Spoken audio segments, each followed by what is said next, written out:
Welcome to Pathology Mini Tutorial. In this video, we'll talk about infarction. We are going to discuss about definition, pathogenesis factors, types, and diagnosis, so we will begin with the basic definition. Infarction is tissue death necrosis due to inadequate blood supply to the affected area. Now come towards the pathogenesis. Whenever there is an obstruction, it will lead to hypoxia, which causes cellular reversible injury in the form of hydropic change.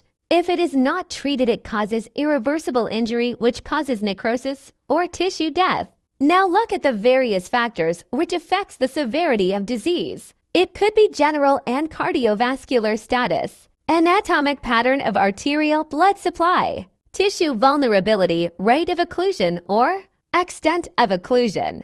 Now come towards the various types of infarction, starting with myocardial infarction, commonly known as a heart attack. It occurs when the blood supply to a portion of the heart, muscle myocardium, is interrupted due to a blockage in one of the coronary arteries. Then cerebral infarction. It occurs when there is a lack of blood supply to a part of the brain, leading to brain tissue damage and neurological deficits. Pulmonary infarction. This occurs when there is an interruption of blood supply to a portion of the lung, usually due to a blood clot in the pulmonary artery. Intestinal infarction. Intestinal infarction occurs when blood flow to a segment of the intestines is compromised, leading to tissue death. Splenic infarction. This refers to tissue death in the spleen caused by reduced blood supply, often due to embolism or vascular diseases. Renal infarction. Renal infarction occurs when blood flow to a part of the kidney is blocked, leading to damage to kidney tissue. These are some pictures which will show you different types of infarction. The first one is myocardial infarction, heart attack. Then cerebral infarction, which shows disrupted blood supply to brain.